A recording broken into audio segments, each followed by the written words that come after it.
Wish you could become a morning person? You know the type, up before the sun, early morning runs, first one to the office with donuts and a smile. How do they do it? Easy. With the new Galaxy Watch 8, sleep tracking and personalized insights from Samsung Health help you improve so you can wake up to a whole new you. One who, dare I say it, skips the snooze?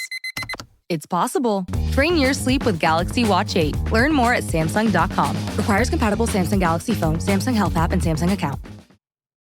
This episode is brought to you by Indeed. When your computer breaks, you don't wait for it to magically start working again. You fix the problem. So why wait to hire the people your company desperately needs? Use Indeed's sponsored jobs to hire top talent fast. And even better, you only pay for results. There's no need to wait. Speed up your hiring with a $75 sponsored job credit at Indeed.com/podcast. Terms and conditions apply. This episode is presented by State Farm. Having insurance isn't the same as having State Farm. It's like expecting the leadership of a team captain on the football field, but getting a sea captain. You wouldn't settle for just anything for your team. Shouldn't it be the same for your insurance? So don't settle for just any insurance when you can go with a leader. State Farm. Like a good neighbor, State Farm is there. Whether your business has 6 floors or 6 employees, Walmart Business has everything you need to save time, money, and hassle. You can restock your break room with bulk ordering or bulk up your ordering team with shared payments. And you can get it all delivered straight to your business's door, whether that's on Wall Street or Main Street. Walmart Business. It's the Walmart you love, now for your business. Learn more at business.walmart.com. Are you a forward thinker? Then you need an HR and finance platform that thinks like you do. Workday is the AI platform that helps propel your organization, your workforce, and your industry into the future. Workday, moving business forever forward. All right, so we have the NBA Finals here, OKC in Indiana. It's set. Woo! Thursday, game 1. And I was wondering to myself, how is LeBron going to insert himself into this conversation? How are we going to end up talking about LeBron? And it's going to dominate the networks. And suddenly, when OKC and Indiana, these great underdog stories, small market teams, and then here comes big LeBron. Somehow, some way, we are going to talk about LeBron James on this podcast on Finals Week. Oh, well, actually, Maze, I think this dates back when we relaunched the show. So it's been... This is our 33rd episode. Started in October? Less than a year. Actually, it goes even further. Okay. We're going to go back. How far back? To the 7th episode of Basketball Illuminati. What was that, Maze? 7th episode was The Scapegoat. All caps.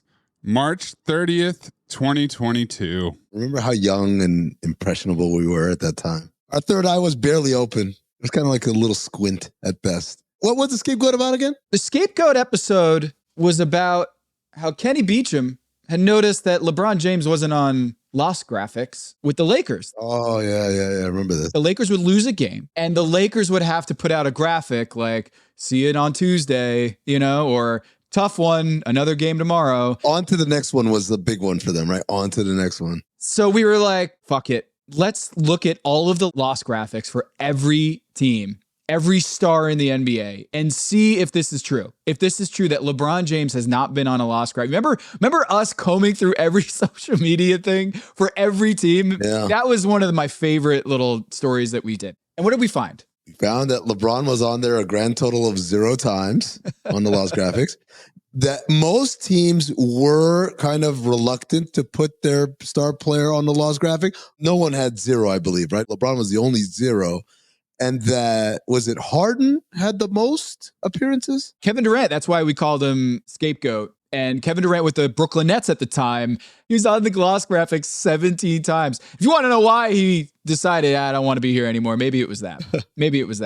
But last week, we got confirmation. And not only did we get confirmation from Anthony Irwin's podcast, but we got inside the walls of the Lakers, what would we call it? The War Room? The social media War Room, yeah. The War Room, yes, where they declare war on rooms, other teams' social media pages. Could you technically confirm that LeBron wasn't to be put in post-loss graphics? I think that in fact, I remember being in the meeting where they were like, guys, they found us out.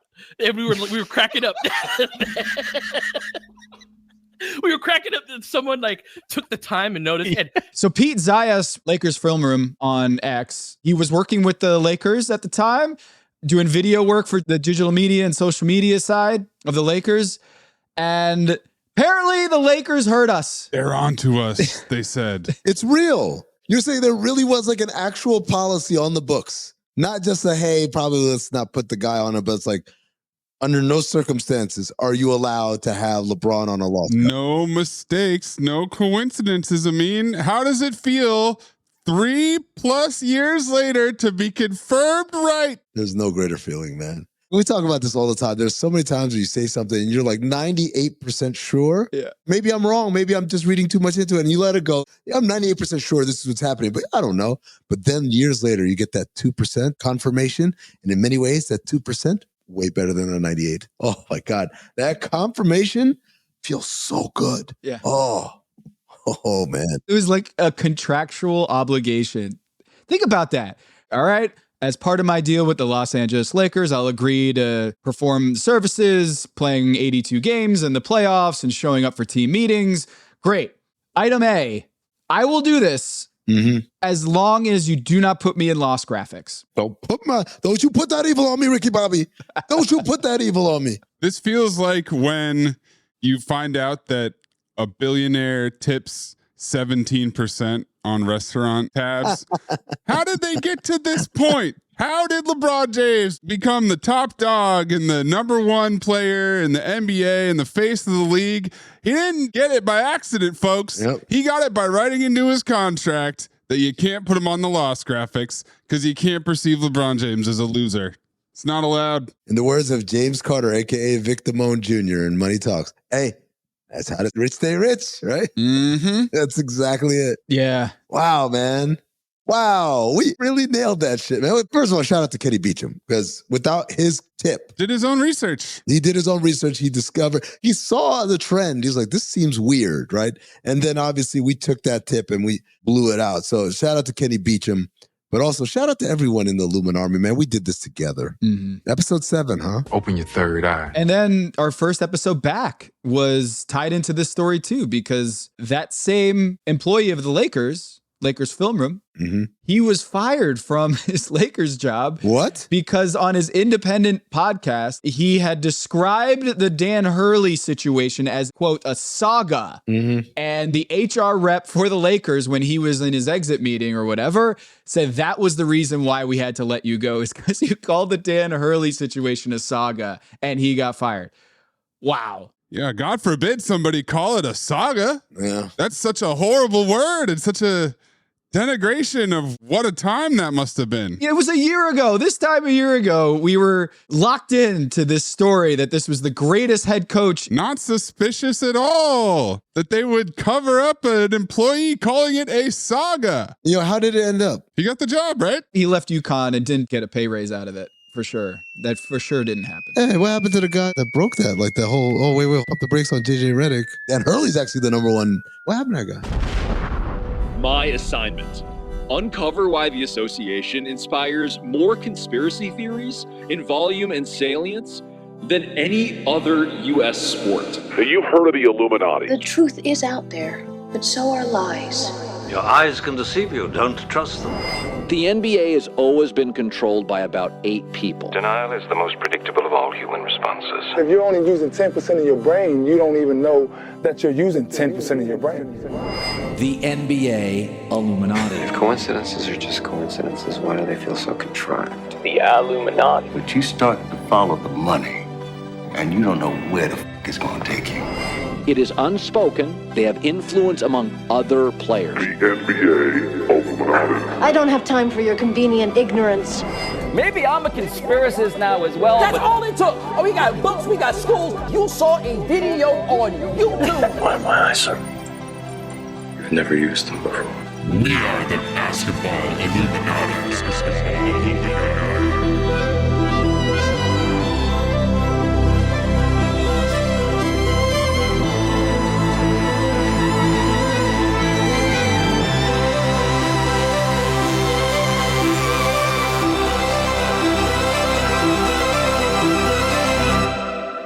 This is Basketball Illuminati. I'm Tom Haberstroh, and as always, I'm joined by the 5-star Illuminati generals, Amin Elhassan and producer Anthony Mays. Members of the Illumination can support us on Patreon at patreon.com/countthedings. You can also show your support by wearing a Third Eye hat or a Basketball Illuminati shirt or hoodie. Check out the link in the show notes or go to the Count the Dings store on Cotton Bureau and keep that third eye open. This week, we're going to talk to Nate Jones, truth teller, longtime NBA agent at Goodwin Sports, and also one of the best follows on social media, talking all things NBA. He's been on the show before.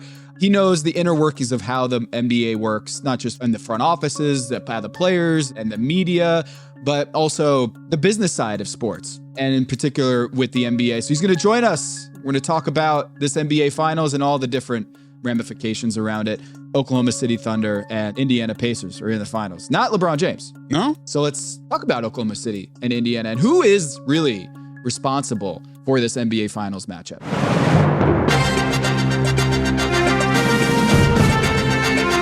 You are listening to The Agenda with Amin Elhassan and Tom Haberstroh.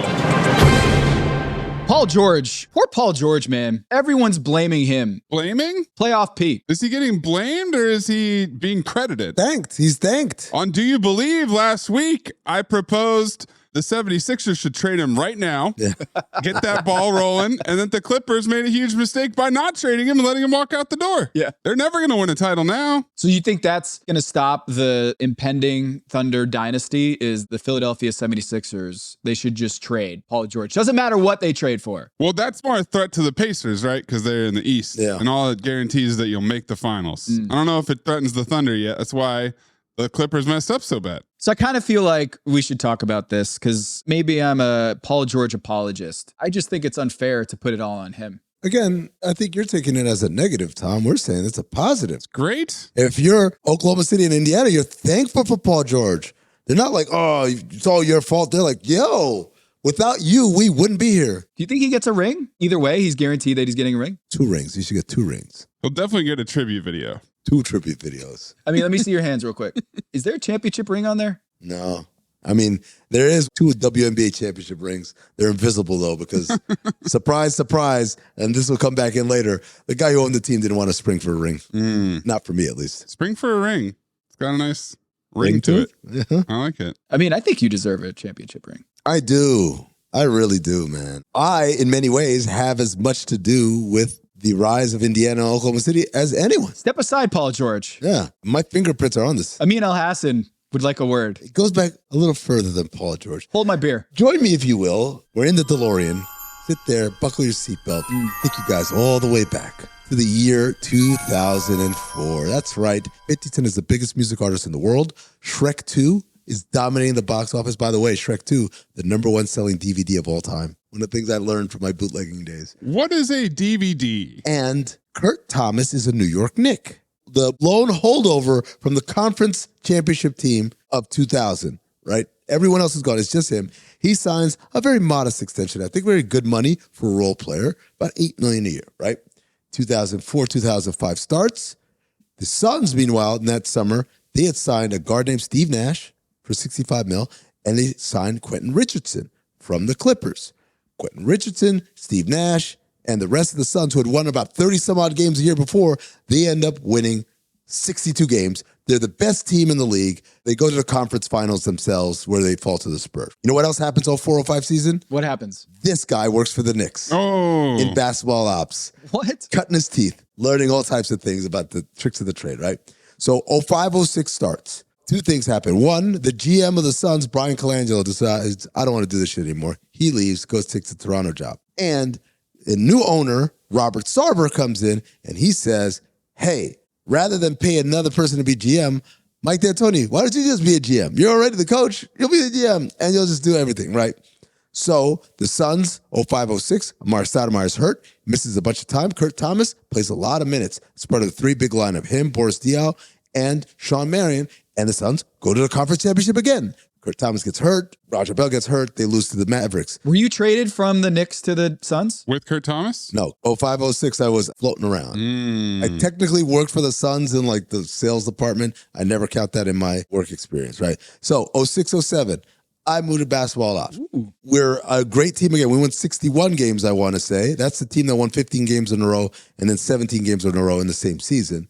Kurt Thomas, now he's our starting five, and he's playing great. We lose to the Spurs because Bruce Bowen and Robert Horry and all those guys are super dirty, the suspension and all that stuff. All throughout this season, 06, 07, Mike D'Antoni's a GM, but he has no interest in doing any of this GM stuff. He just wants to coach the team. And so we as a front office are kind of running a de facto decision-making process, run it by Mike at the end, and Mike says yes or no. But the problem is this process is very delayed, right? Because we figure out what we need to do. Then we got to run it by Mike, make sure it's clear by him. Mike says, okay, let's do it. But then the owner, Robert Sarver, says, well, hold on. Let me do some research. And then he goes and he consults other people. And one of these other people that he consults is a minority owner in the team who also happens to be a University of Arizona alum. DeAndre Ayton? Tom, it's 2006. Who introduced Robert Sarver to David Stern in order to purchase the team. And this guy has a day job. His day job is calling games alongside Marvelous Marv Albert on TNT. His name is Steve Kerr. So we come up with the idea. We run it by Mike. Mike likes it. Mike gives it to Robert. Robert has to go give it to Steve Kerr. Steve Kerr says, yeah, that sounds like a good idea. Comes back. Robert says, okay. As you can imagine, not the greatest workflow. So at some point, we tell Steve, yo, Steve, why don't you just come here and be the GM? We're doing all the work. You can do the cosign that you've already been doing, and then we cut out the middleman in all this. And then Mike can just focus on coaching, which is all he wanted to do.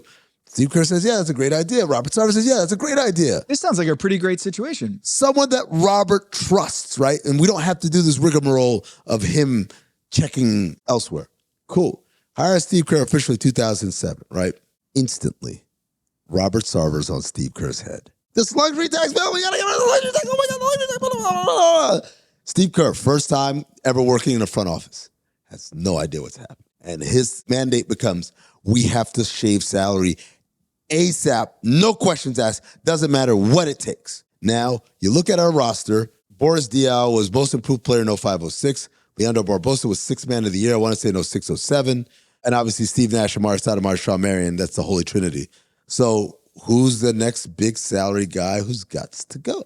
It's Kurt Thomas. The point was we got to shave payroll, right? And we got to really take an axe to this. $8 million back then is not a small contract. And it's not $8 million, it's $8 million plus the $8 million in tax that you have to pay to the league. And that was what we're trying to alleviate. We're trying to alleviate our tax bill. Now, here's the issue that Steve Kerr, in retrospect, now knows, oh yeah, I kind of fudged that up. But at the time, was under so much pressure he could not consider, which is the league doesn't assess your tax liability until the end of the fiscal year, meaning June of 2008. This is like July of 2007 when we're doing this. So Robert Sarver's on Steve Kerr's head and is saying, I'm going to pay how much in luxury tax?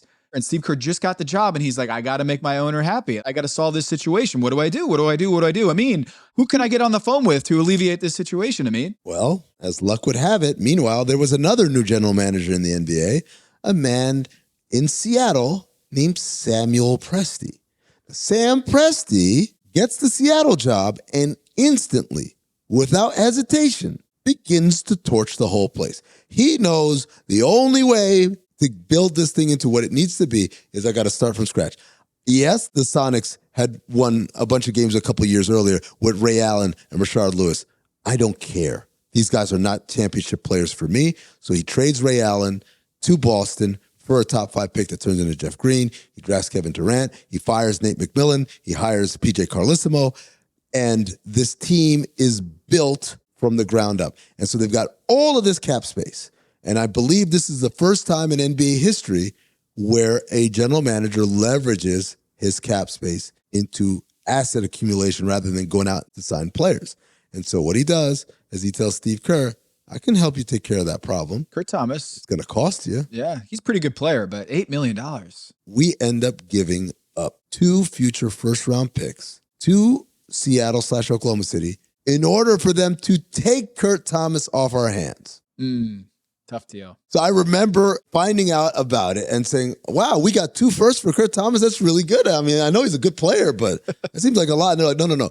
We gave 2 firsts for them to take him away. This happens all the time now, is that you attach a first-round pick to incentivize a team to take on a contract. Yes. But this wasn't commonplace in the NBA. This was so off the wall that you literally thought, we're getting 2 first-round picks. I want to be clear. It's not that the Suns thought. It's Amin, who's having vision and medical and dental insurance for the first time in his life. Oh, really? And then they explained it to me like, oh, wow, that's a lot. And especially given that the deadline wasn't for another almost 11 months. There was no need to panic other than the fear that we would go through this year. Oh, by the way, he's expiring, so we had to trade him before the trade deadline. That's what it was. So if he had another year on the deal, it would have been fine. We could have traded him at the draft next year. But because it was up until the trade deadline, which is still months away. Yeah. You have training camp. You have the trade deadline. You're 6 months away from this. So we do the trade. The other thing I thought about at the time was like, they tore everything down. They don't need Kurt Thomas. And that's when I realized, oh, they're not going to keep him. They're going to send him somewhere where someone else is desperate for his talents because he's a good player and it's a good salary and it's expiring. And guess where he sent him? To our goddamn rivals, the San Antonio Spurs. They got a first-round pick in return for that. But that's not the first-round pick we care about. We care about the first-round pick that the Suns sent. We sent 2 of them, a 2008 first-rounder, a 2010 first-rounder. Unprotected. Completely unprotected, but we didn't think we were going to be bad. We're still the Suns, baby. We still got Steve Nash. So the 2010 pick, Quincy Pondexter. All right, no big whoop, right? 2008 pick, Serge Ibaka. Serge Ibaka was playing in Spain. Serge Ibaka doesn't even come for the whole first year, 08-09. He's over there in Spain. Comes over 09-10. He's a rookie. He's a big part of the Thunder doing well. They lose in the first round to the Lakers, the eventual champion Lakers, but they give them a big run for the money. And the Thunder dynasty is off. Now these guys are good and they're winning. And they get to 2012, losing the finals to the Miami Heat. And at that juncture, they've got to make a decision. Do we pay Serge Ibaka or do we pay James Harden? And because Harden is kind of a duplication of things they already have, they ended up paying Serge Ibaka and trade Harden. Now, Ibaka goes on to have a pretty solid career with the Thunder. But what happens to Ibaka? In 2016, Serge Ibaka traded to the Orlando Magic on draft night for Ersan Ilyasova, Victor Oladipo, and a one Domantas Sabonis, who was drafted by Orlando and then traded to get Serge Ibaka. Which, in retrospect, is an insane deal for Serge Ibaka. But you have to remember, this is the Thunder having had a 3-1 lead in the conference finals against the Golden State Warriors. This is also the Thunder thinking, we'll bring Durant back and it'll be fine. Well, Durant leaves, the Ibaka trade is consummated, and Sabonis and Victor Oladipo become the bones of a new future for Oklahoma. Until Russell Westbrook's contract is starting to come up and they need him to sign an extension. Yes, Russell Westbrook wins most valuable player, but I'm not trying to just win MVPs and get knocked out in the first round every year. I need some help. And if I'm going to sign here long term, you guys need to show me you guys are serious about winning. And so what does Sam Presti do? He trades for Carmelo Anthony, but then he also goes out and he trades for Paul George, sending Victor Oladipo and Domantas Sabonis to Indiana. So now Paul George is in Oklahoma City with Russell Westbrook, with Carmelo Anthony, and they've got their big three. It's a battle with the Warriors, but we all knew that wouldn't work. I said it at the time. Oh, Sam Presti's no dummy. He doesn't think this is a Warriors-killing team. He just needs Russell Westbrook to sign on the dotted line, committing to stay a little bit longer. In a way, it was a foreshadowing to what the Clippers did a few years later. Hey, we need Kawhi Leonard. Yes, absolutely. It is exactly that. So let's fast forward to a few years later. Kawhi Leonard is a free agent. It's 2019. He's just won a championship with the Toronto Raptors. He's finals MVP. And the 2 frontrunners are the Lakers and the Clippers. And he's a Southern California guy who wants to come back. Tells the Clippers, if you guys can go get me Paul George, I will sign with you.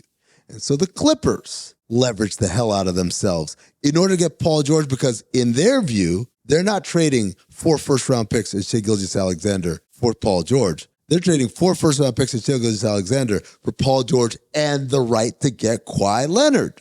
They said they would have given up 7 first-round picks if they could have, if it meant keeping Shai Gilgeous-Alexander. They said that at the time. It's not hindsight 2020, so I give shout out to the Clippers for that one. But ultimately, they're like, you know what? If we're lucky, Shea might turn out to be almost as good as either Kawhi Leonard or Paul George. Yep. Turns out, of course, he's a lot better. So that's how Shea Gilgeous-Alexander gets to the Thunder. And then all those picks that they used to draft Jalen Williams, to draft other people and make other trades and all that, and they build this roster, which we see today. What about the Pacers? How did Paul George help the Pacers? It sounded like we just traded him from Indiana to Oklahoma City, and that's the end of that story, isn't it, Tom? Yeah, 2017, when Domantas Sabonis and Victor Oladipo were traded for Paul George, they go to Indiana and they decide, you know what, this Miles Turner, Domantas Sabonis situation ain't working out for us. We got to pick one.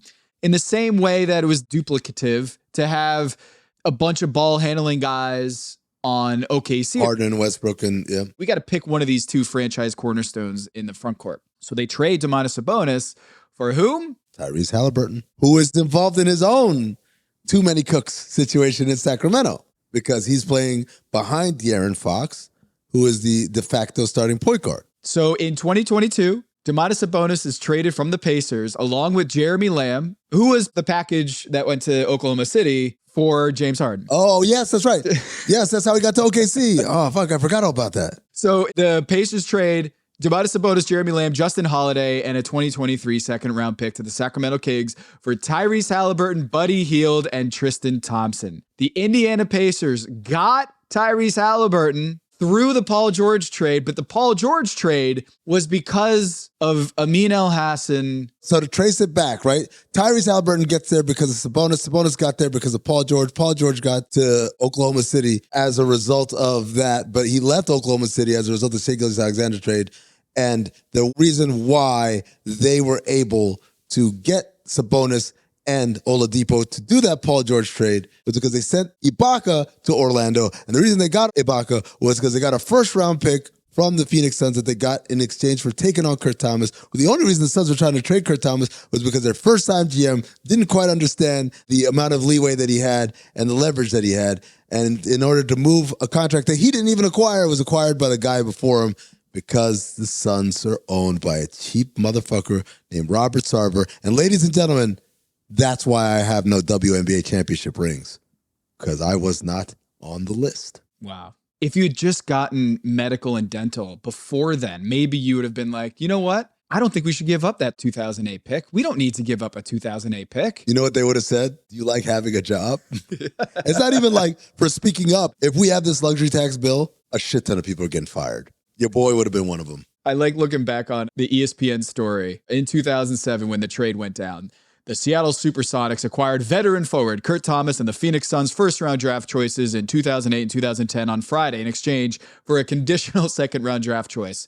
Later in the piece, it says, Seattle now holds 5 first-round picks over the next 3 drafts. That sounded insane at the time. Like, what? What are they going to do with all those picks? I remember that. You're going to have a team full of rookies? Said new Sonics general manager Sam Presti, the league's youngest GM at 30 years old, quote, the picks are huge for us. That motherfucker wasn't lying.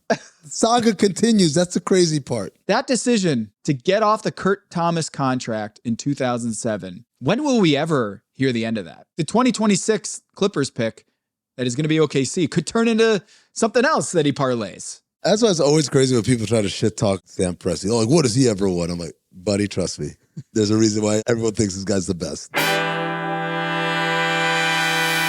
Hello, listener. It's producer Maze here to talk to you about Kindred. Now, close your eyes like Owen Wilson during a job interview and imagine a way to travel that feels personal, comfortable, and connected without the price tags and the sterile feelings of hotels or short-term rentals. Now open your eyes and stop using your imagination because Kindred has made it very real. That's exactly what they do. Kindred is a members-only home swapping network. It's not a hotel. It's not a short-term rental. It's a smarter way to travel where each stay feels like home. Here's how it works. With Kindred, your home is your ticket. You earn credits by hosting fellow Kindred members, and then you use those credits to stay in over 220,000 homes in more than 100 cities worldwide. There are no hotel costs or rental fees just the credits that you've earned. Every stay comes with white glove service, 24/7 trip support, and $100,000 in hose protection. Make it easier for you to travel and enjoy yourself and not worry about details. I've used Kindred and I found an amazing home for a weekend getaway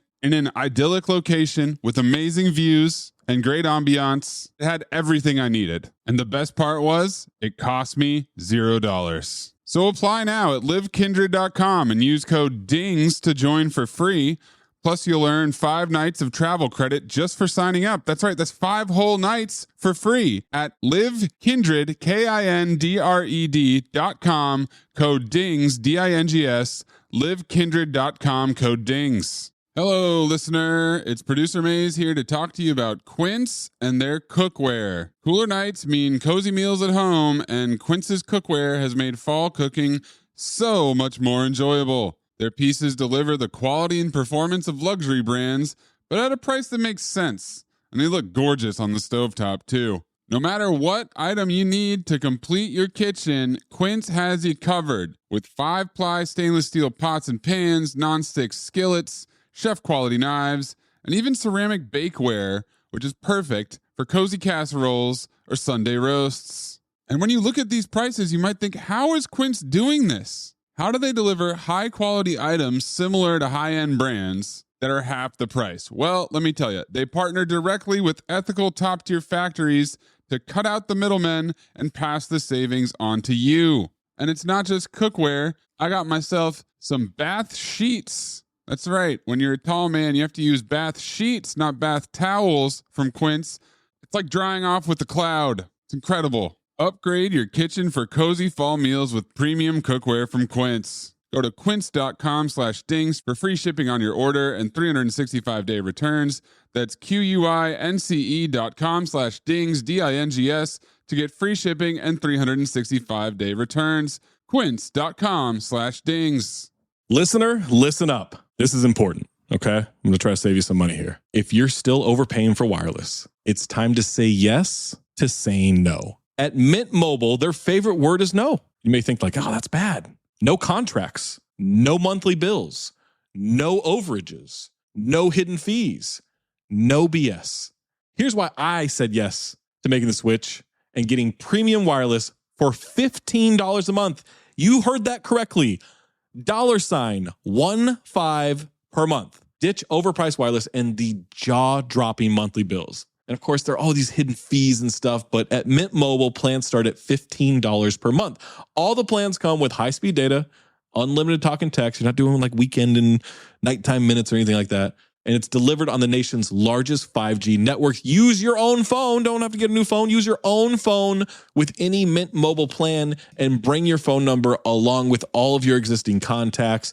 I switched months ago. People have asked, did you actually switch? Yes, I actually switched months ago, and I don't know what to do with all this extra money. I've cheated the system here. I've rigged something. This is an Ocean's 11 situation where I'm stealing wireless from Mint. That's how good a deal it is. Ready to say yes to saying no? Make the switch at mintmobile.com/dings. That's DINGS. That's mintmobile.com/dings.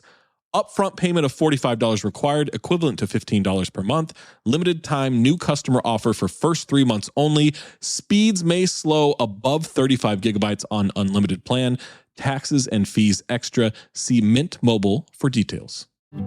Purina believes no one should have to make the impossible choice between their own safety and their pets. But nearly half of domestic abuse survivors delay leaving because they can't bring their pets with them. Through the Purple Leash Project, Purina is helping create more pet-friendly domestic violence shelters so survivors and their pets can escape and heal together. Visit Purina.com/purple to learn more. This episode is brought to you by Contentful. Marketers, you know that feeling when your creative clicks? When that social post sends engagement through the roof? When your outside-of-the-box campaign hits ROI positive? When a personalized homepage turns prospects into customers? It's utter marketing bliss. Contentful helps you create tailored omni-channel experiences without working overtime. No stress, no limits, only possibilities. Get the feels at Contentful.com. You all think I'm late. Well, I'm not licked. And I'm going to stay right here and fight for this lost cause. Even if this room gets filled with lies like these. And the Taylors and all their armies come marching into this place. Somebody will listen to me. There's no better way to overpower a trickle of doubt than with a flood of naked truth. But the complexity and the gray lie not in the truth, but what you do with the truth once you have it. What is true and right is true and right for all. You and I both know that that's just not the truth. You can't handle the truth. Too messy. Keeps them up nights. I'm here because in the end, the truth is worth the risk. Speak a little truth and people lose their minds. I'm a grown man, you can tell me the truth. Why is it people who want the truth never believe it when they hear it? So you know what I'm going to do? I'm going to do something really outrageous. I'm going to tell the truth.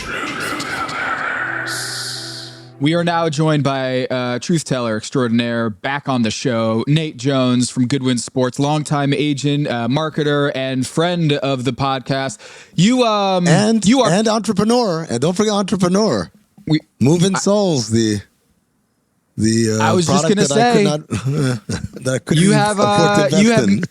You have this company that you co-founded, and you've already anointed the Oklahoma City Thunder as the champions because in your book they are a champion by wearing a lot of them are wearing insoles. Yeah, they're athletic trainers. He buys a lot of our product for players. I never know which players wear what. I just see sizes. But yeah, they're a big customer. There's one team in Memphis where I was able to guess which player it was just because of the size. He's definitely has the smallest size in the NBA. I'm sure you can guess who it is. Zach Edey, huh? Not Zach Edey, but it's a fun thing. We've been in business for 3 years, and we're all across the NBA now, and we're in 80 plus Dick's Sporting Goods right now, and we're going to be in 300 at the end of July, beginning of August. Could have got in on the ground floor. An opportunity to get in on the ground floor. Didn't have any money. Hey man, you were doing what you were supposed to do. Like startup investing is for like you've got some excess money that you can just afford to lose. It's gambling, like in a lot of ways. Like the fact that we got to this stage is, like that's a rare thing. Like most startups, like you're not if you're regular Joe Schmoes like us, we're not just investing in startups like that. That's it. It's just something you do for fun when you got that kind of addiction. Well, Nate, this is an NBA Finals that I think a lot of people would liken to two startup teams. Is that they're not household names. There's no Steph Curry, LeBron James, Kevin Durant, and the NBA has made a lot of bets in the past with their national TV games and with their Christmas Day games. And you, as a marketing guru, someone who's been around the league for a long time and literally making decisions based on branding and marketing of these athletes, how did you read the fact that this is the first time since 2007 that the NBA Finals matchup neither of the teams were on Christmas Day that year?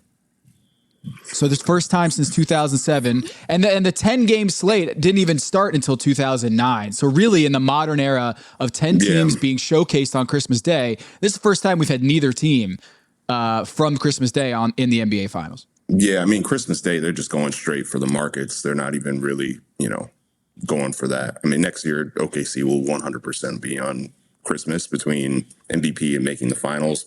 It'll be interesting to see if they put Indiana on next year. Got to. Pacers at Knicks? Book it right now. Pacers at Knicks would be the one. But it's always, I would love to know what the league office formula is for it. When, like how they decide who makes what and, all of that. Like I remember 2014 with Christmas 2014 for the 2014-15 season. The Blazers had really good run the previous year and kind of, blew up in terms of coverage and all that stuff. And then I think right around Christmas that next year, they had one of the best records in the league. They weren't on Christmas that year. It was just like, okay, so what do you have to do? Well, not be in Portland, that's kind of that's kind of it, But yeah, I you know, what I make of it is the league is focused on doing what the television partners want. And they probably are like, hey, give us these cities where we know there's going to be the most amount of people that are interested in these games sitting around with their family because it's Christmas and here's what it is. But, you know, the finals are about who's actually doing it on the floor at the end of the day. That's what it comes down to. From a marketing perspective for the league, would it behoove them to sometimes be ahead of the curve, or is it just always it's okay to be late to the party? So even though we all knew Oklahoma City was going to be excellent this year, is there a benefit to the league making, quote unquote, the investment of, hey, we know you're not a big market, we know a lot of people don't know you, but we're going to put you on Christmas because we know you're good, and this is how you get introduced? Or is it the way they're doing it right now is like, make it to the finals and then come back to me. And now that they made it in the finals, now you can be on TV. Hey man, not to toot my own horn or toot our own horn, but, you know, we worked with Kevin Durant the first part of his career. And he, you know, went from Seattle to Oklahoma City. And they got on Christmas Day pretty quickly. And I think a lot of it is, I think a lot of what you're running into in the NBA right now is, you don't have that many guys that want to be like these brands anymore, right? Like there's so much money now, so much money. You're like, okay, why am I going to go do this commercial for, you know, $500,000 and waste, you know, do this and whatever else? That's how some people think because they're making way more money than they ever have before. And you're starting to see Shea and Chet and J-Dub, like they've done those AT&T spots. But when we were working with Kevin, he was on commercials every other, you know, we just maximize that. And I think that's what you're like, OKC is kind of missing a little bit of that. And I wonder if now with their success, you're going to see the volume turned up there. But I think that's, if you're going to have a small market situation, you kind of have to have that aspect of it for the league to get excited about it. Yeah, the Thunder were on national TV for Christmas Day. Yeah. Their debut was December 25th, 2010. That was after the Lakers series. Yes. So they were 50-32. Yes. Then they play the Lakers in the opening round, and it was a big, you know, big debut, big splash for KD and Russ. And then once they got that appearance in the first round, then they got on Christmas Day the following season. They played Denver that year. So it wasn't the Lakers, obviously, but they were anointed after that. Yeah, I mean, Kevin had a bunch of different commercials and things running at all times during that time. So it was, you know, they went from the first year in Oklahoma being not good, and then the next year they were the surprise team of the league and the Browingtons and everything else. And they had that energy. And then from then forward until he left, they were on Christmas every year. I'm pretty sure, right? Like, yeah. And to Amin's point, like the Thunder weren't on Christmas Day this year, but Wemby was. And I wonder if you think that that's kind of a tilt towards understanding that it's a star-driven league, and we want to get Wemby on here as opposed to a really good homegrown team that won 57 games last year, number 1 seed in the West. We want Wemby on there in that spot. You got to get the attractions on the card. That's really what it comes down to. You're like thinking boxing and wrestling promoters, you're looking for that thing that is going to get people, oh yeah, I just know what that is. And it's harder than ever nowadays, right? Like we are, you know, I talk about this all the time, but monoculture era is done. And the remaining people that became famous before, you know, 2012, right? Like 2000, even if you want to move it to 2015, people that were famous before 2014, 15, they have a sort of power and a draw that no one else can compete with because they were, you know, they got famous when everybody was focused on the same things versus everyone being these like little niche audiences kind of thing. So it's an interesting time. How do you even build and cut through as a sports superstar at this stage? Nate, obviously Kevin was a spectacular player as a number 2 overall pick, but given that he was in a smaller market, how much difficulty, if any, did you guys encounter in trying to sell him as to sponsors? None at all, because he was a one of a kind guy. If anything, It was really about like trying to build up his personality. One of the things we did early on was we had this campaign that had a bunch of people fooled, where we worked with Nike to do. Because Kevin was kind of like one of the first real social media stars. Like he was on social before LeBron got on and all that stuff, and really engaging. He didn't go at people like he does now. Now he's like, he's just over it. He's a grizzled vet. But we had this campaign called The Superstar Next Door. And we used a kid that was, as a nerdy kid, could have been my son or something, right? Like that was kind of the vessel to getting to know Kevin Durant. And the idea was he had a stalking little kid neighbor that was like, whatever. And that was kind of we would just do things like that to make sure that people got to know him and understand and repeat stories over and over again. And I will say it is much harder today to tell and repeat those stories the way that you used to be able to do, because there's just, number one, everyone's chasing the most, whatever is going to get the most engagement.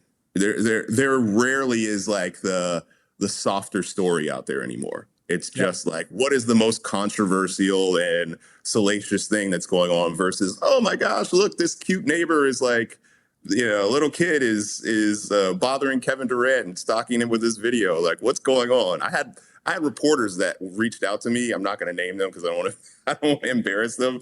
That straight up thought it was a real, like they were like, yo, what's going on with this kid? Like, kid, tell me what's going on. But yeah, we use tools like that to really get people to know him and connect with him and love him.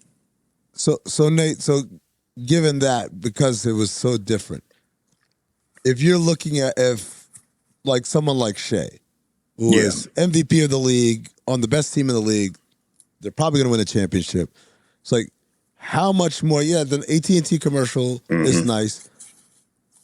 How much of this is it's an uphill battle for someone in that market versus it's because Shea, maybe personality-wise, isn't quite as outgoing as some other kind of, more like an Anthony Edwards, for example? Yeah, I mean, that's part of it. It's harder. Like Shea's like this, got that like wholesome thing, like he's like up there crying about his wife and his he's got that thing, which is awesome.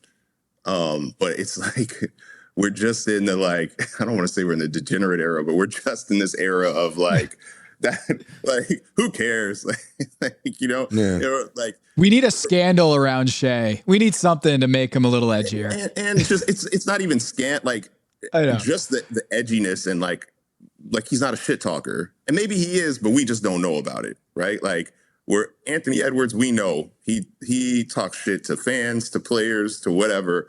And it's in a way that Anthony Edwards has that, I guess I would say the one thing that cuts through is like the Charles Barkley type personality, right? Like, there's something about someone with a country drawl that like doesn't give a fuck that people love. I don't know what it is. It's the Stone Cold Steve Austin, Charles Barkley personality, right? Like, I am who I am, accept me for whatever, and I'm testosterone driven. And I think that cuts through any era, right? But the old like PR mechanisms that you could get to, for your grandma to get to know you and love you and whatever else, like, it's harder. Like, how do you even access those audiences today, where everything is so fragmented? Whereas before, everyone read the same things, watched the same things, and where you were going through that same funnel, and we're in this niche era that's just completely different. To hear you talk about that, it made me think of the Trial of Luka campaign thing that they did for Jordan Brand. Do you feel like that was trying to capture that energy and they were trying to like prop him up into that, or that was more responding to the character of Luka? I feel like that was responding to like that. I think that campaign was good, but from what I understand, they did that before even knowing that the trade was going down and whatever else. Yeah. So it's like lightning in a bottle situation. Luka's hard because he just doesn't want to be. It's obvious he doesn't want to be that guy. Like oh, you want to pay me to wear shoes? Okay, of course I'll do it. Like, but he's not like, I don't see the desire to be like this crossover marketing superstar, right? Like guys, I mean, I'll give you an example, like DeMar DeRozan versus Dame Lillard. DeMar does, like, he loves sneakers. There's things that he loves and he'll do and whatever else, but he's not necessarily excited to be like associated on that level. He's gotten way more into it as his career's gone on. But like Dame from day one, it was like, yeah, I can do all this, commercials, anything you want to do, any interviews, he just has that personality to him. So yeah.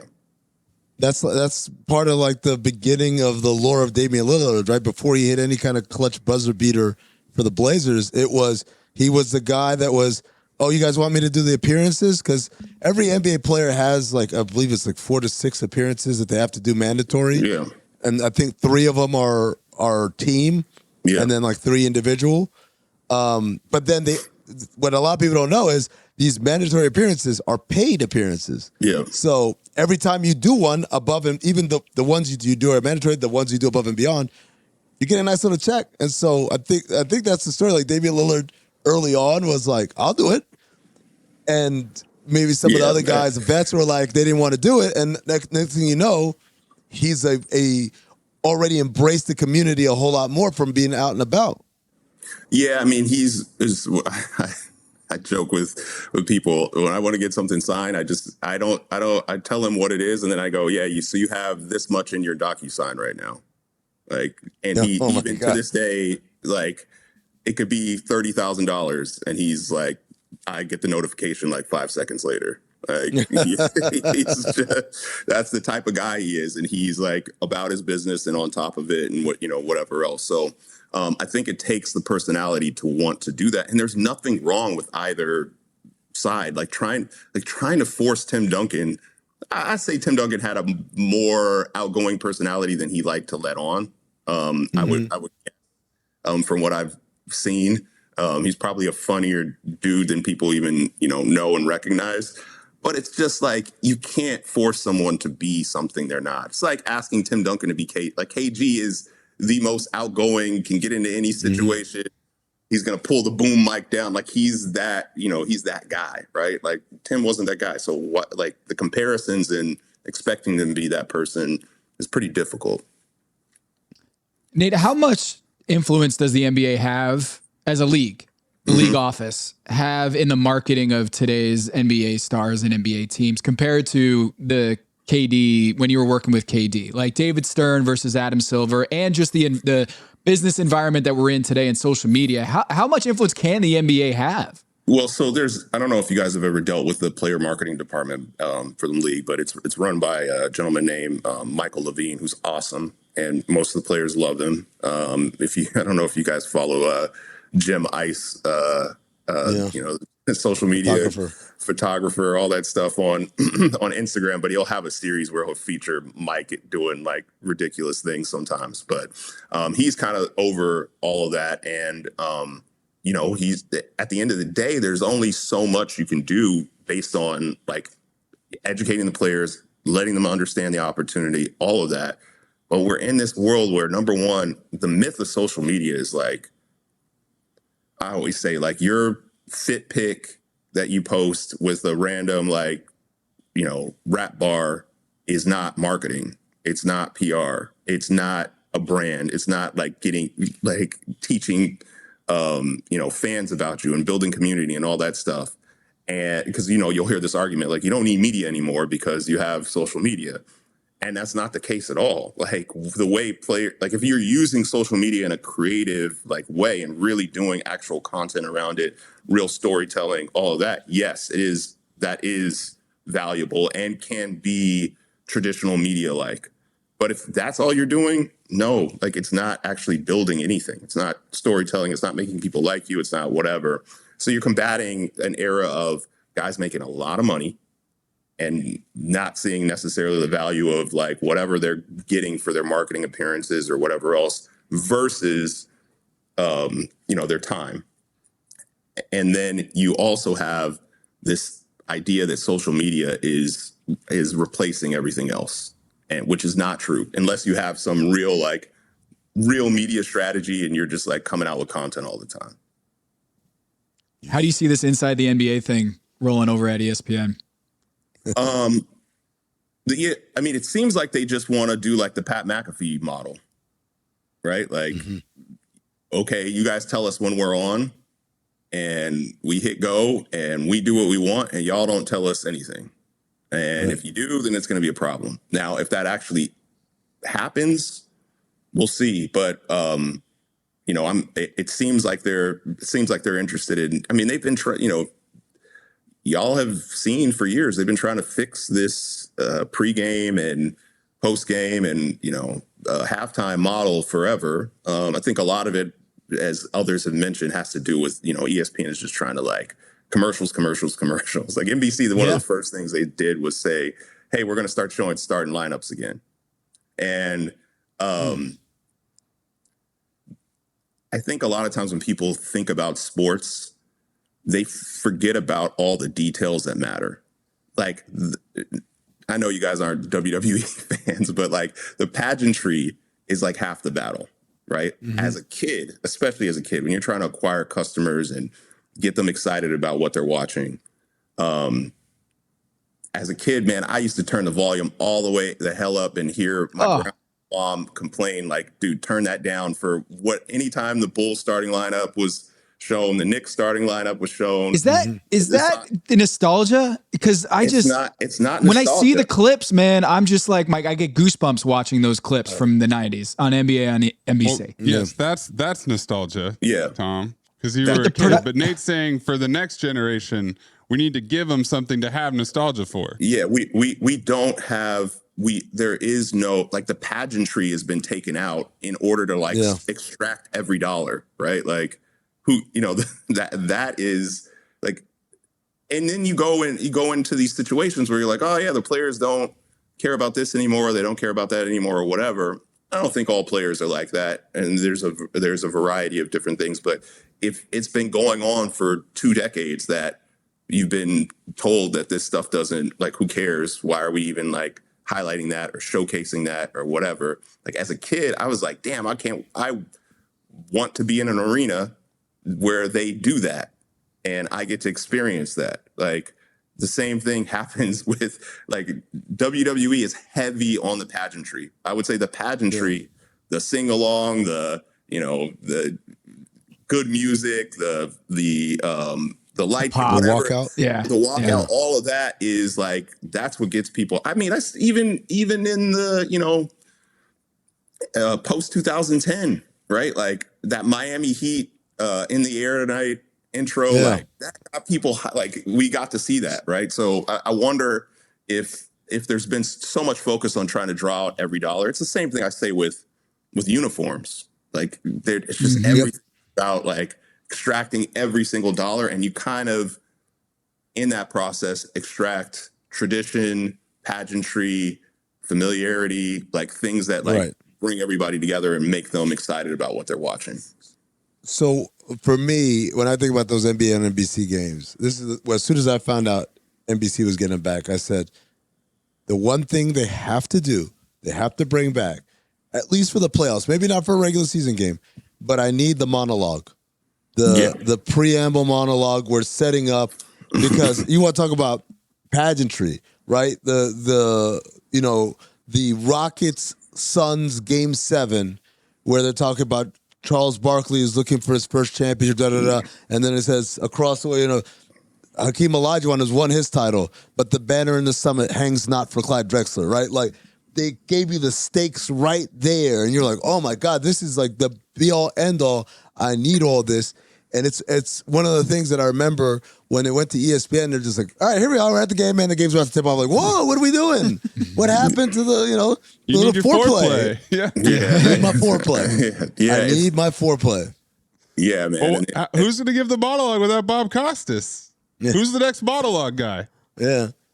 Well, I mean, well, they all did it. Tom Hammond had to do one. Like, Tom Hammond, the one I just said, Tom Hammond did that one. Marv would read them too. It wouldn't just They all did. They all did it. But the interesting thing is when we go, I keep going back to wrestling, but the guys that taught WWE how to produce television at this level is Dick Ebersol, who NBC. The NBA on NBC is Dick Ebersol. So there is a magic to producing television and getting people excited about what you're watching and making it feel like an event. Big news. Sephora is now on Uber Eats. So if you find yourself facing a beauty emergency, like needing a last-minute gift, or you're just out of your favorite mascara, again, don't panic. We got you. Order now and get $10 off on Sephora orders of $50 or more on the Uber Eats app. Order now. Offer ends October 30th. One order per customer. Additional terms apply. See app for availability. Delivery fees may apply.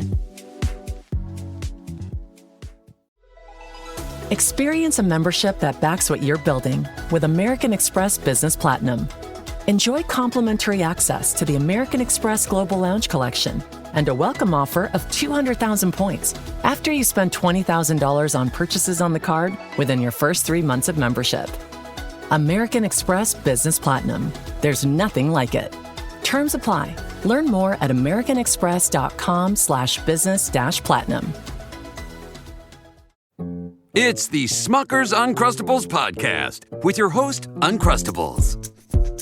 Okay, today's guest is rough around the edges. Please welcome Crust. Thanks for having me.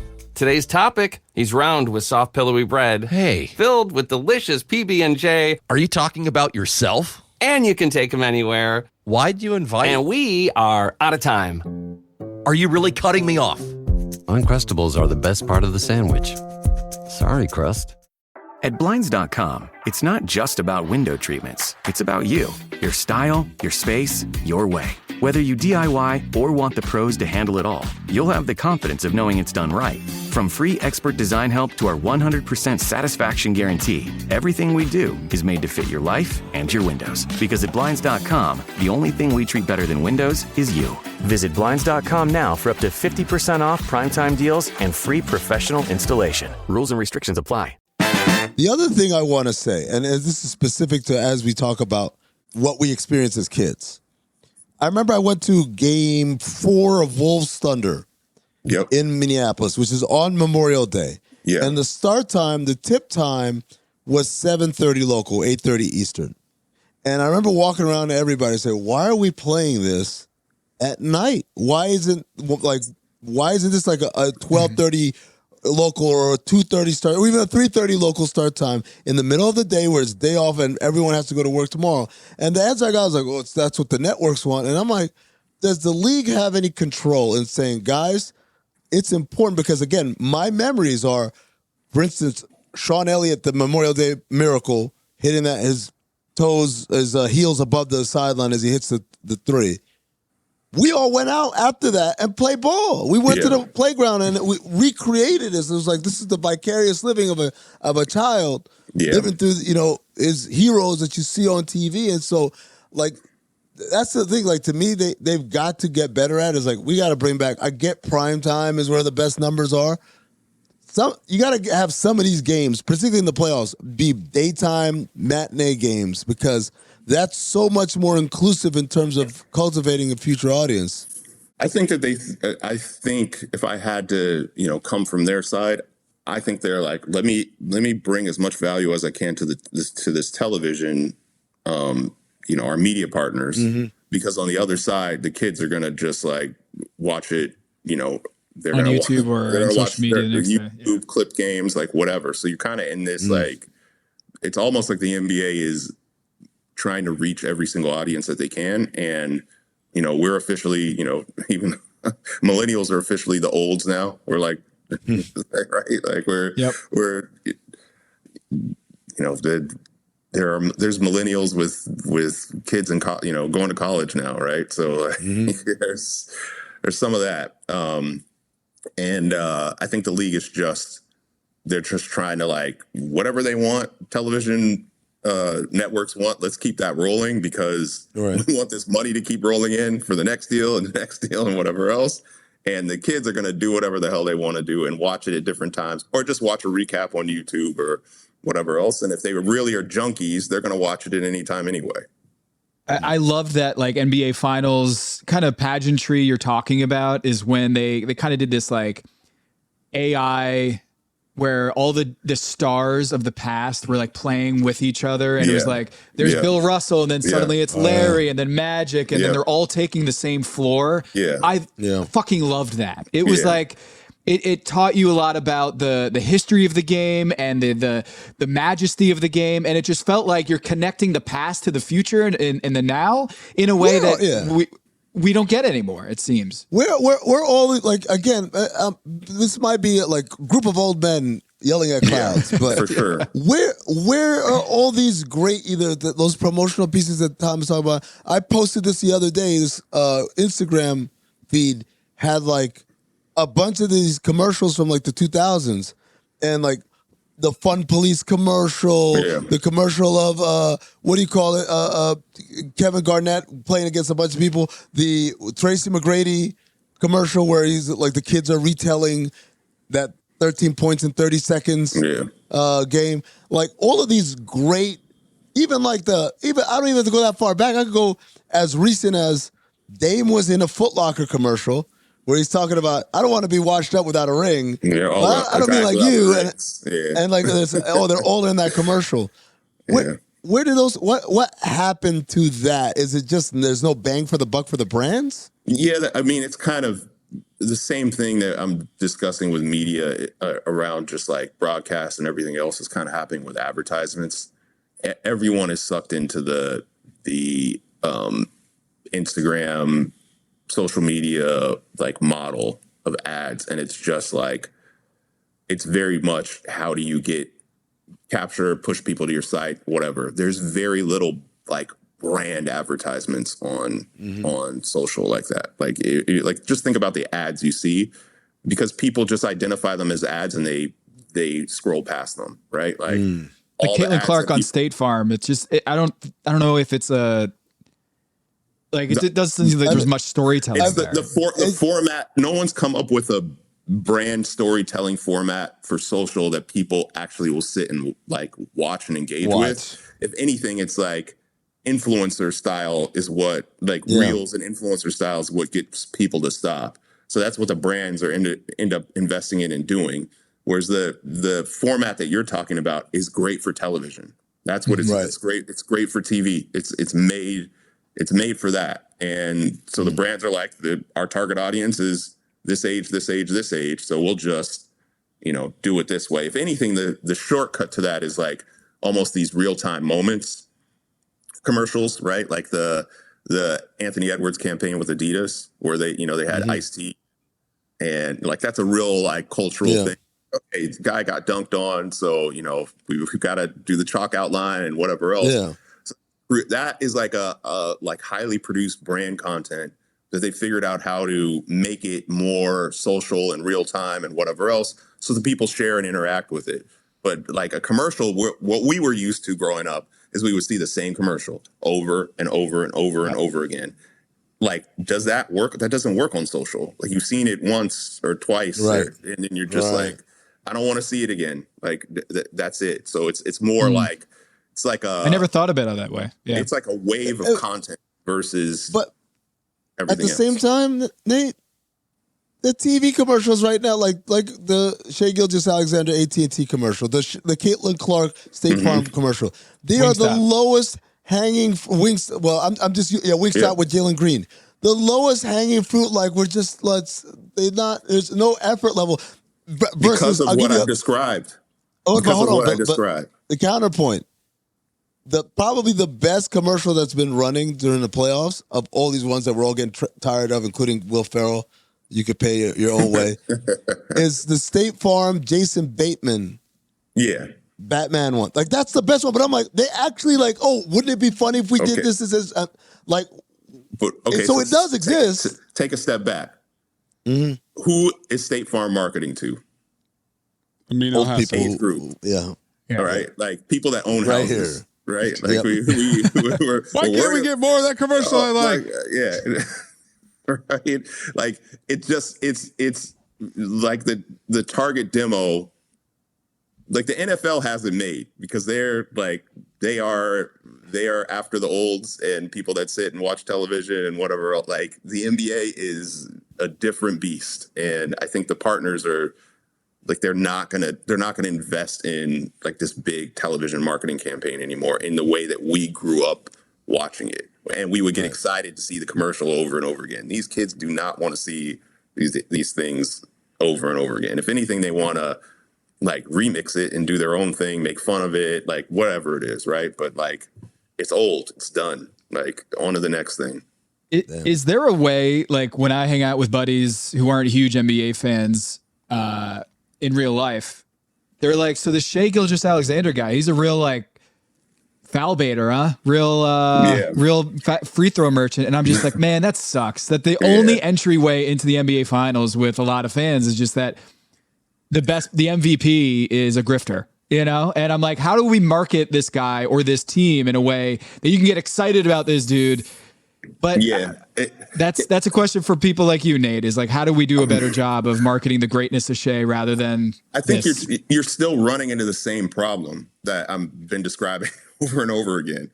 Because everyone's just in their own little worlds or whatever, they like, you only had so few things that you could do. If you were a man between the ages of 18 and 35 in the 90s and the early 2000s, your options were you had some video games and you were going to watch whatever was on cable and or whatever was on television, and maybe you go to a movie. Now there is endless stuff that's distracting you that you can get into. And, you know, people will sit on their phone for hours and they don't even realize they've just been scrolling for hours. That has nothing to do with that stuff. So like when a lot of times when people are hearing about this, they're people that used to be in the like traditional male, like big time media loop of I watch football, I watch baseball, I watch basketball, I watch whatever. And now they're like, I don't really, maybe football is the one thing I watch. And like, I used to like the NBA, but I kind of hear about it as like a thing on the side now. So they're hearing whatever the gossip or whatever has rose to the top at that moment, not necessarily, you know, just because they've been like, they're so disconnected that all they're hearing is like that stuff. That's what you're dealing with today. And unfortunately, a reel on Instagram of Shai Gilgeous-Alexander foul baiting and flailing is going to get a lot more shares and a lot more engagement than like a nice turnaround fadeaway, right? Oh my gosh, it's like that's where there's so many things that don't have context. Now it drives me crazy because I'm very much like my memory is insane. The thing that got me into the NBA, I forgot to mention this when Amin was talking about things that got him excited. I went to a preseason game in 1990-91. So I was 9 years old, and it was before the Lakers, the season that Michael Jordan won his first title. And the NBA, they used to hand out pamphlets and things that you would keep because you didn't have the internet to like have access to all information. They gave out a handout, and it had every finals, every champion in NBA history, every finals MVP, and every MVP. And I studied that thing like it was it was just gold.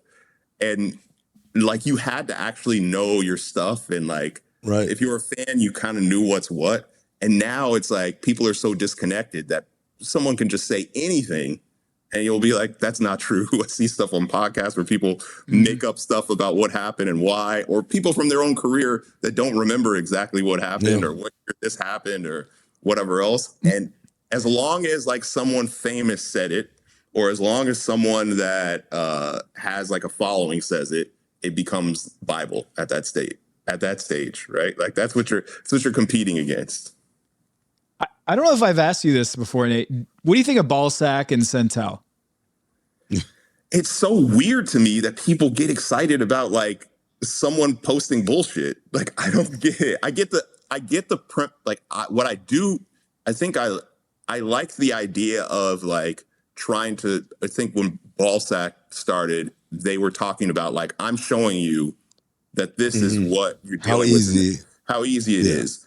Sentinel and all these guys, they feel like they just are like, they're trying to engage. They are engagement farming. Like, that's really what it comes down to. If it's just like, hey, I'm showing you like how like fucked up this media landscape is, and we should try to change it, and we all should try to be better. Like, I support that. But the rest of it is just, like, it's the age of the troll. We are in the age of the troll, and people really enjoy that stuff. And I'm just like, I don't understand why you like something that just makes zero sense whatsoever, and like the fact that it's getting spread like that. Do you get a sense that players does it really aggravate them, or are they in on it too? Are they like, this is actually really funny? I feel, obviously, like, the Don Draper, that's what the money's for. Like, I get it. I always think players should keep perspective of how, like, lucky they are. They're making more money than ever before, all of those things. But this internet era, especially when you've been, like, you're social media native, and, like, that's what you know, and that's what you on, and like you're addicted, so you're just trying to do what you've done your entire life, and you're on these feeds, and it's just people like roasting you, telling you this, saying this about whatever, making up things about, like, it's a mind fuck at the end of the day, right? If you don't have the strength to be able to pull yourself away from that and not pay attention to it, not let it, how do you not? You have to be like a super person, like totally mentally tough. And you're talking about, a lot of times you're talking about 23, 24-year-olds that they're just getting into their, adulthood and their, all of that. So it's a lot to deal with, I think, for some of these guys. To that point, what did you make of what Jay Williams said a couple of weeks ago on Get Up, I think? He said something to the effect of, it's hard to have American MVPs because, like, he called it cancel culture, but basically what he's saying is that the domestic coaches now, they can't coach these kids as hard as they need to be coached because the culture is transfer, switch AAU teams, switch colleges, go to transfer portal. Then there's no kind of reckoning for having to come to grips with constructive criticism, which I think is also tied into this constant online internet brain rot that's happening, right? Whereas international players, first of all, less likely to be engaged in American internet kind of discussion, and also coming from backgrounds where they are coached hard. And by the way, finally, and this is the thing I said, I saw Jay in Minnesota and I told him this, I said, it says a lot that who's the American player who we feel like is above all that? And it's like, oh, it's Anthony Edwards. I said, didn't come from the basketball pipeline, came from football pipeline, where even though football is dealing with its same thing, you get coached harder football compared to basketball. I think there's some merit to what Jay's saying, but at the same time, I also think, like, you're dealing with dudes that are just like, they're hungry, man. They're either, number one, they're either coming from, like, Shay's mom was a super athlete. They just got they've got athletic genes. His cousin is what it is, and they've been around. He's an NBA player. He's an NBA player. Like, it's like, that's just what it is.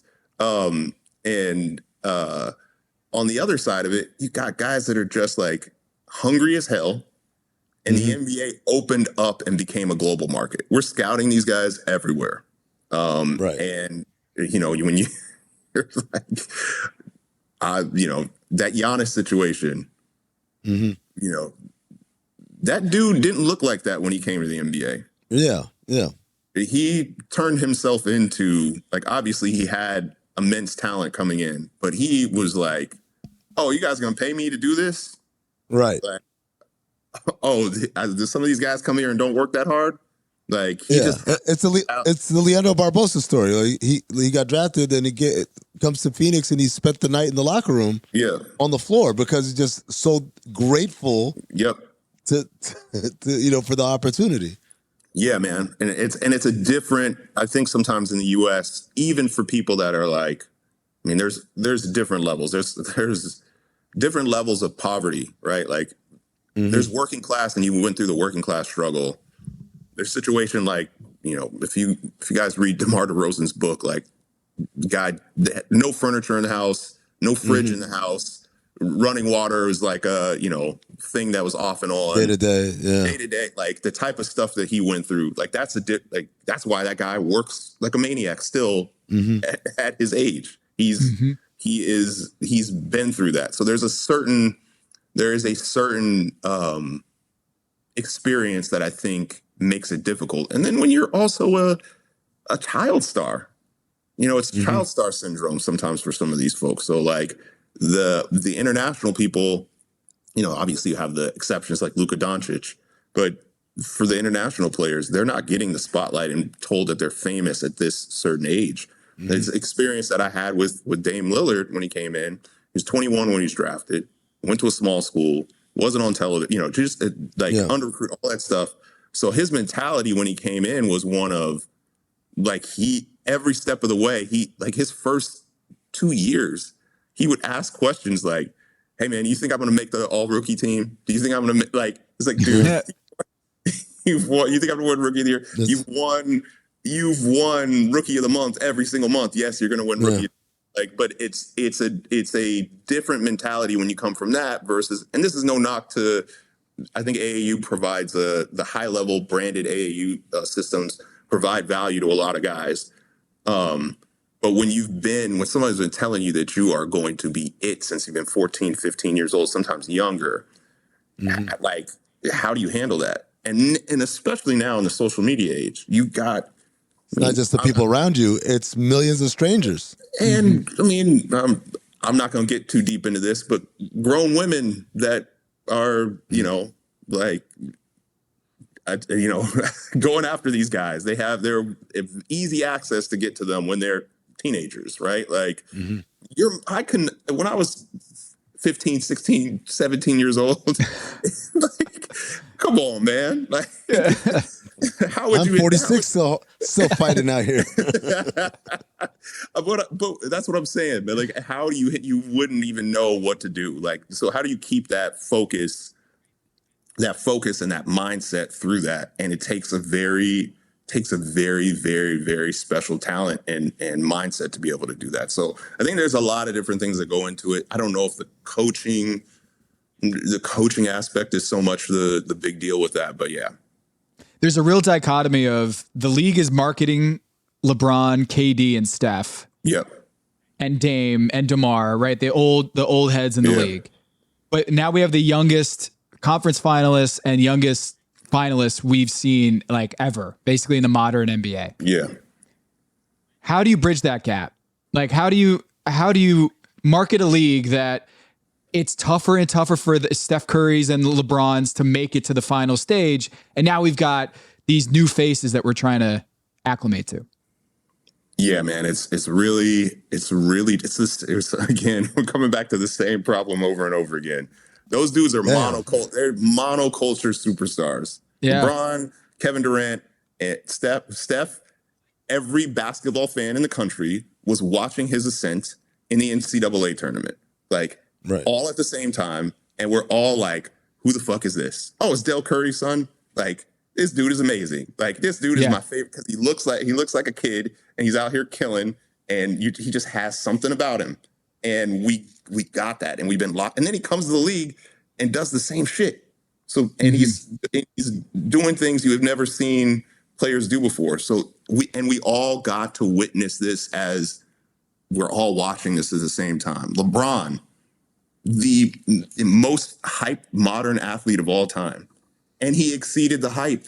And it's the Truman Show with him actually knowing that he's being, recorded and watched or whatever else. But we watched the dude grow up. At TV. We watched the dude grow up.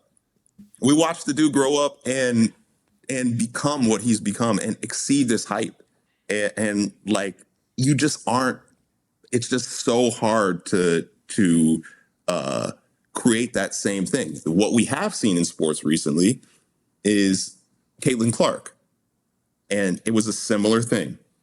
She came out of college basketball, a moment, you know, I always say one of the last frontiers of monoculture and just basketball generally is the NCAA tournament every year. Mm-hmm. And she started doing stuff that we've never seen a woman do consistently.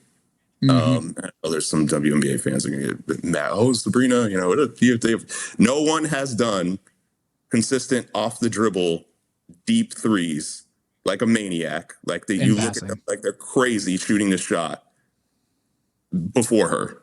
And, you know, I still remember, I think it was the 2022 season, her sophomore year. I saw the video of her shooting logo threes.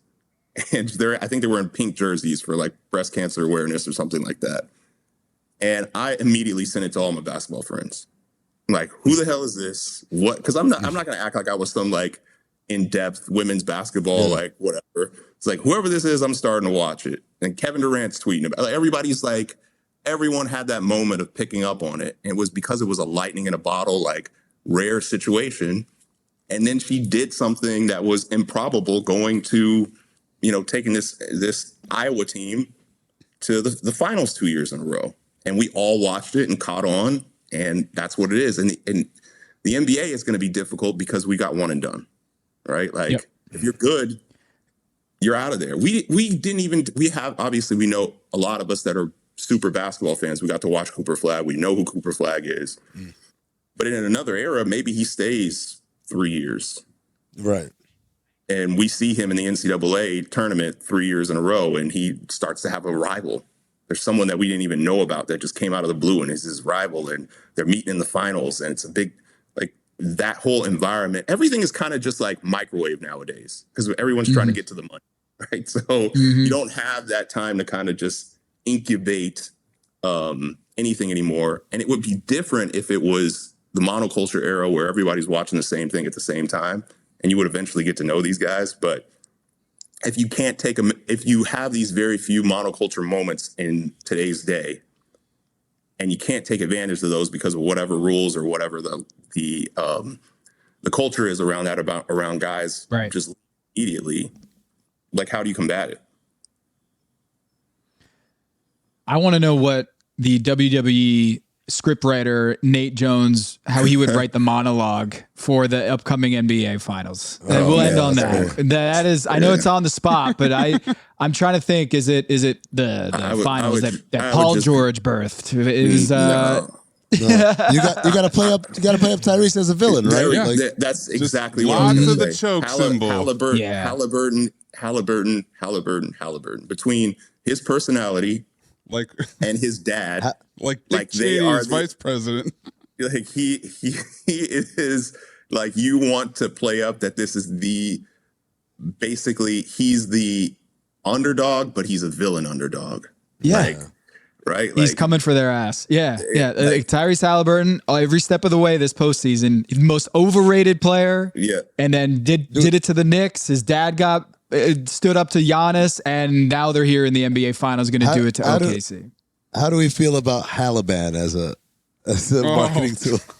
What is this? You know we don't have time to do Come this. on! I gave him the last. We were ready to go. All right. Thanks a lot, Nate Jones, for joining us.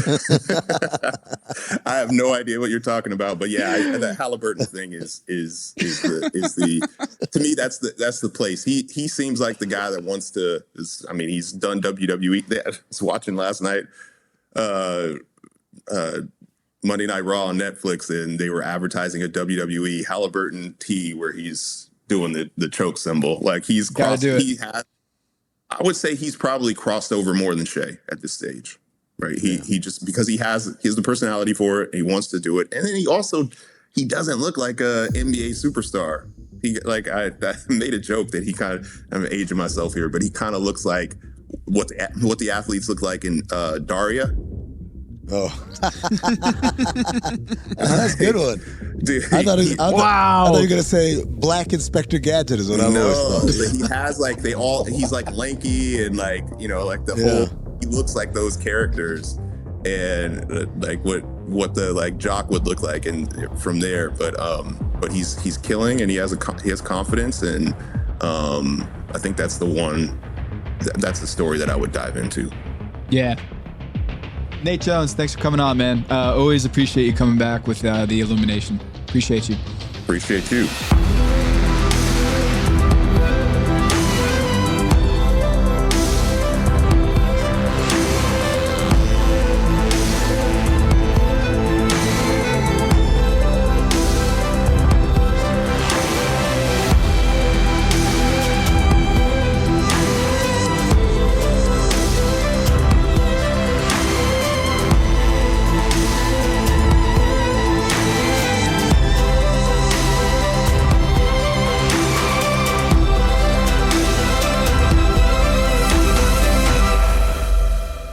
Anytime someone would say they didn't like his food, he would be like, "Oh, you don't like flavor?" Like that was like his thing. Like, "Oh, such a dick." "Oh, you don't like flavor?" And they'd be like, "Actually, it feels like it's a little underseasoned. It's a little underseasoned. It's a little whatever." But that was his go-to. Like they just can't handle all the flavor. And I was like, "This show is amazing." He's like the Dylon of Top Chef. That's exactly what he was. He was the Dylon of Top Chef. Like he was the 5 greatest rappers of all, or 5 greatest chefs of all time, and listed himself 5 times. I wonder where that guy is at now. It's a great question, and it's one we will have an answer for because we're now doing like a Top Chef restaurant index. So Nice. like every alum on Top Chef, you can land in a city and be like, hey, are there any restaurants with a Top Chef affiliation in Milwaukee or in Miami? You would have that right there on a spreadsheet. So awesome. We're going to add that to Pack Your Dives, packyourdives.com, become a subscriber. And we got the season finale watch party at Elmina Restaurant in DC at Eric Ajapong's restaurant. Go there or be square.